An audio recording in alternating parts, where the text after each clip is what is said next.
I am your friend, Dr. Charles Apoki. Welcome to the church, the International Church Without Walls or Borders. We are breaking the barrier of space and time. I was in church today. My pastor, the assistant pastor to my head pastor, preached a wonderful message. Today's sermon is titled When Yesterday Meets Today. And we are taking our reference from the meeting between Jacob and Esau. Jacob had defrauded Esau of his birthright. Not that he defrauded. Esau sold his birthright. Jacob now defrauded him of his beraka, the blessing that a father pronounces on a son.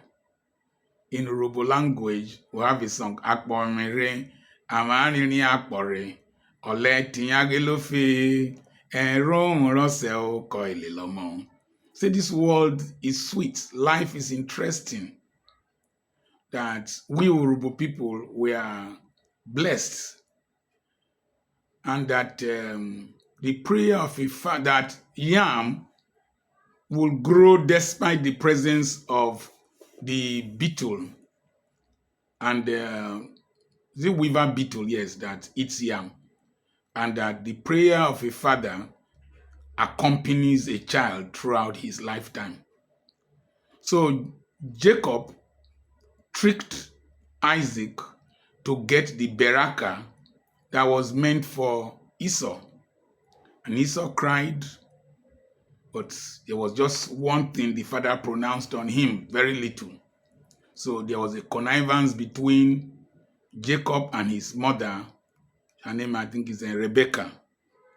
Now, after many years, the two of them met. Number one,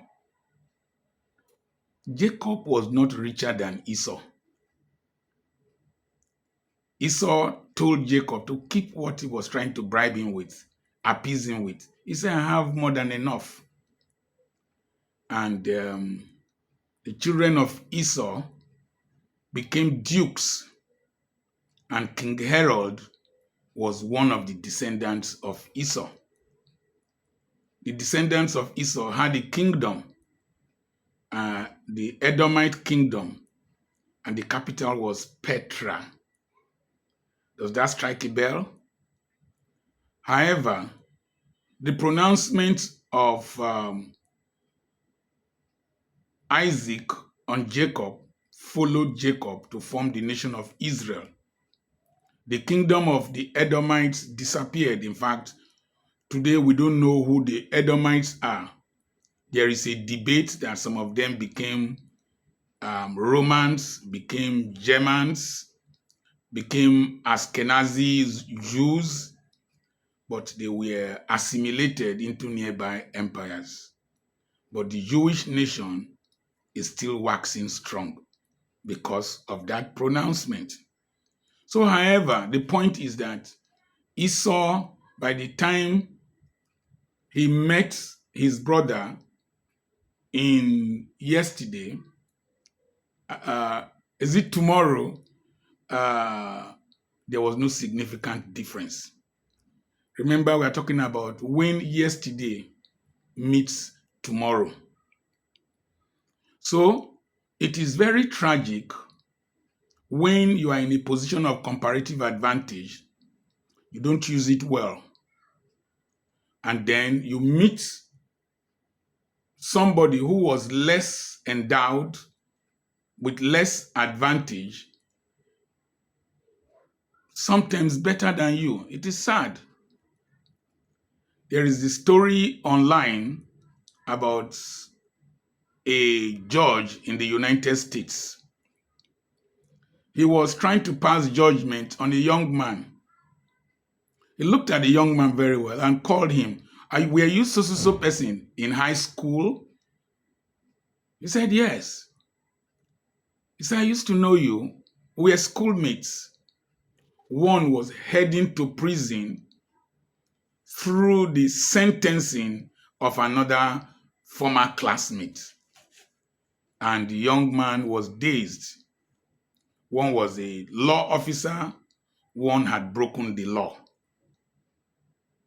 When yesterday meets tomorrow. Yesterday they were classmates. Tomorrow one will be in prison because he chose a wrong path.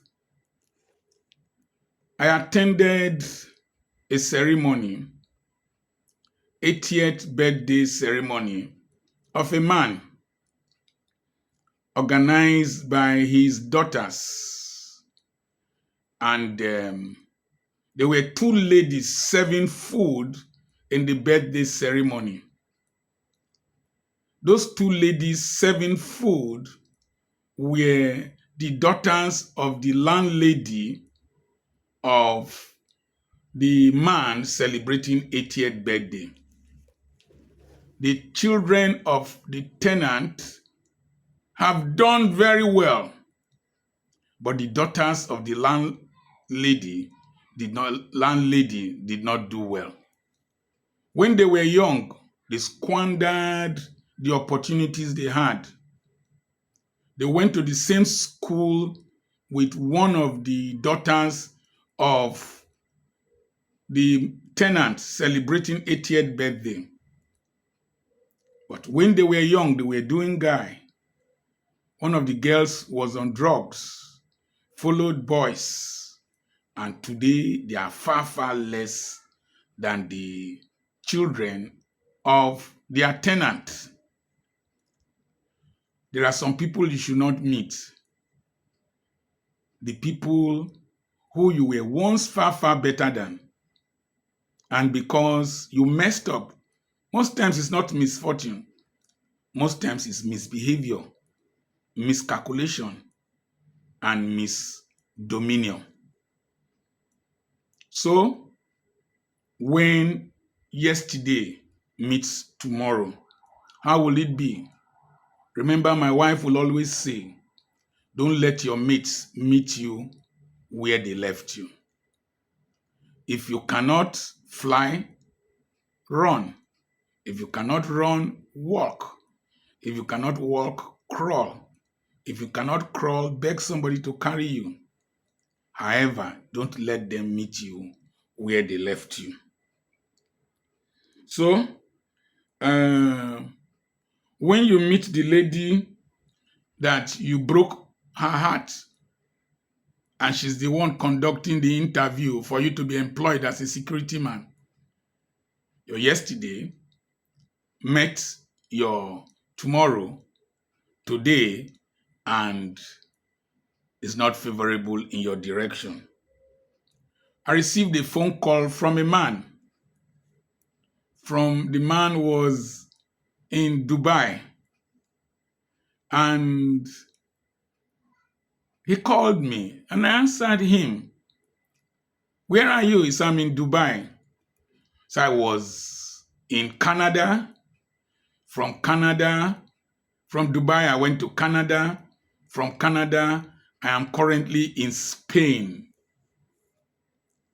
I remember a young lady that broke his heart when he was young. After the young lady broke his heart, made mockery of him and his family. One of the days, the young lady was sick, and this man, whose heart was broken, met the young lady on her deathbed, gave her some money. The young lady was so surprised that this young man, now old, in his 60s, came to meet her on her deathbed, also in the 60s.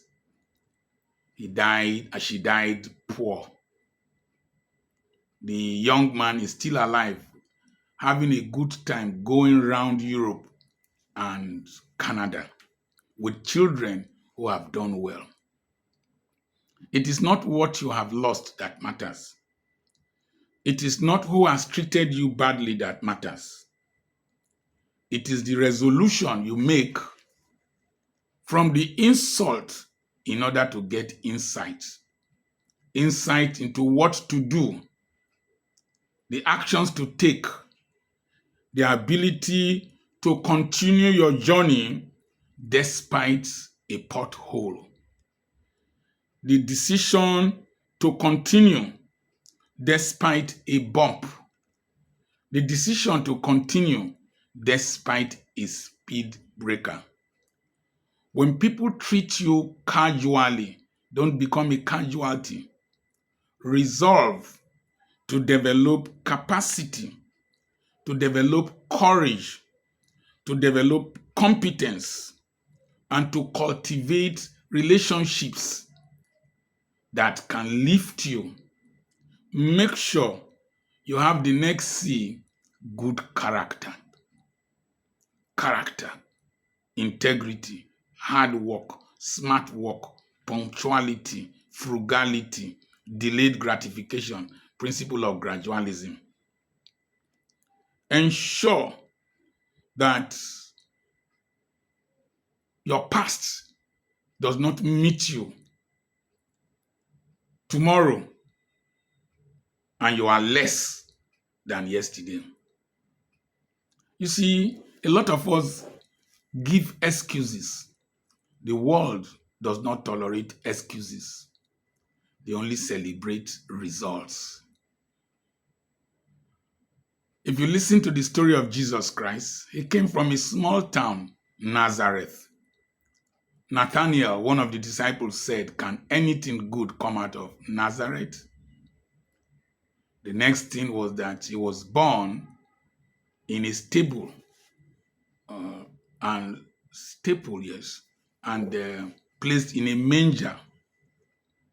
They could not afford a lamb for the dedication of Jesus Christ, but he became the Messiah.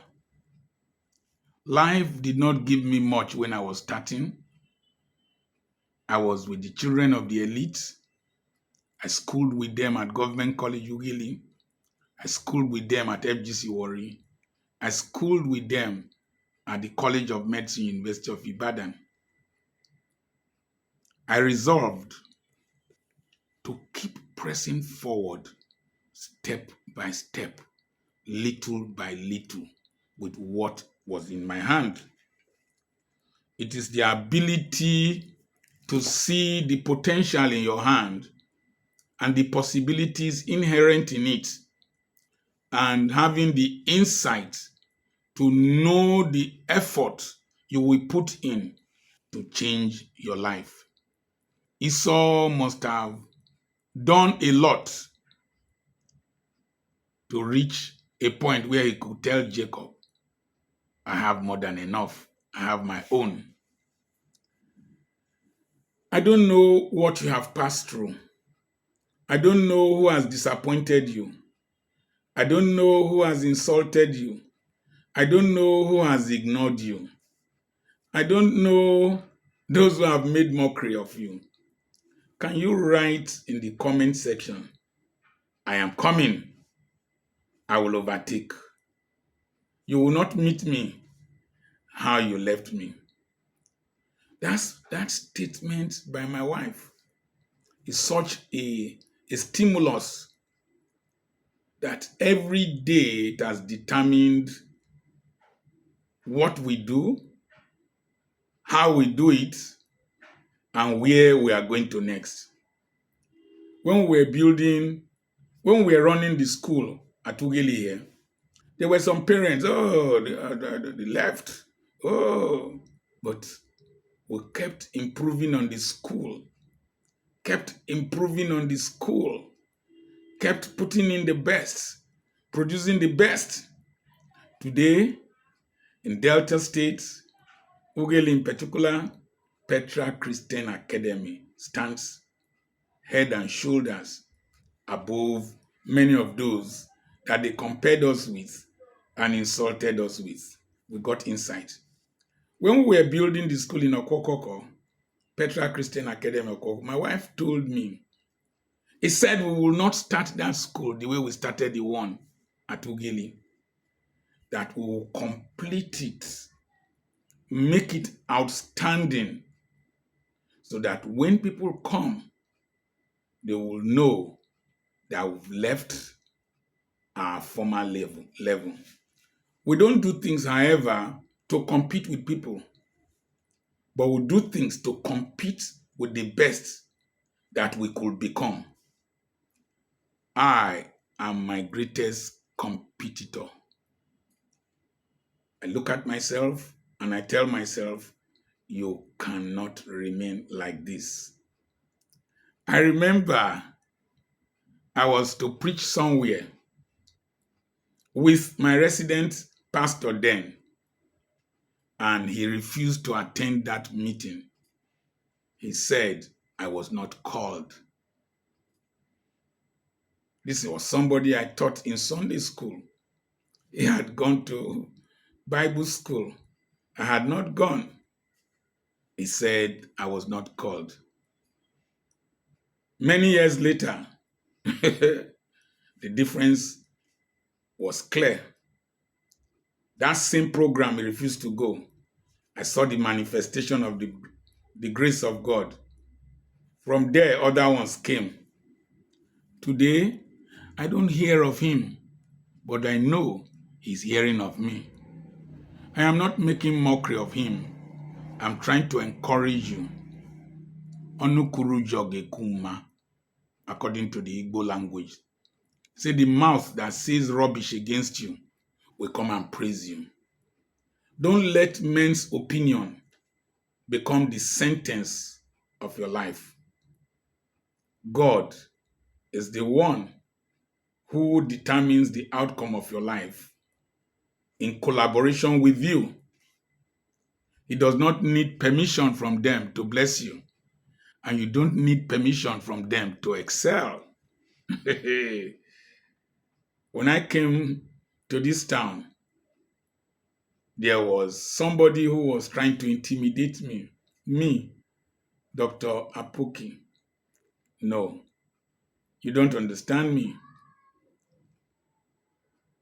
You can't be flying first class and I'm riding on a bike or trekking. One day I know I will get there. I have a book titled There's a Place Called There that I wrote. You will eventually get there. Just be consistent. Just be focused. Just be intentional in all that you do. Continuously set targets that you will reach, and I tell you, you will surpass them. Life is not competitive, but human beings are comparative. Human beings are comparative. Don't settle for less when you can become more. Shock your generation.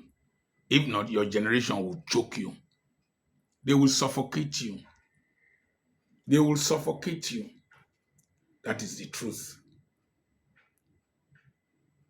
Those who criticize Jesus Christ, they eventually said, behold, he is the Son of God. Don't let men's opinion determine the circumference of your destiny. Don't let their impressions become the verdict of your life. Break limitations. I remain Dr. Charles Apoki. That is the sermon for this first service. Stay tuned for the sermon for the second service. Remember, I have properties for sale. Somebody just came from Ghana, is resident in Ghana, a native of Enugu, to collect his documents today. And he was very happy. I've posted the video. We are building a legacy daily through integrity. Send a message to +234 80 21 21 92 62. Remember, we have counseling sessions for people all over the world. Same number, plus 234 80 21 21 92 62. We have t-shirts, branded t-shirts of Dr. Charles Apoki for sale. My daughter just came back from Aba. A major gave her a ride from Port Harcourt to our school when he heard that she was Apoki's daughter. He was surprised. Major, retired Major, thank you so much. God bless you. And I want to thank you all, Nigerians, for the honor and the love you showed towards me and my family. God bless you, Nigeria. Kò ní bàjẹ́.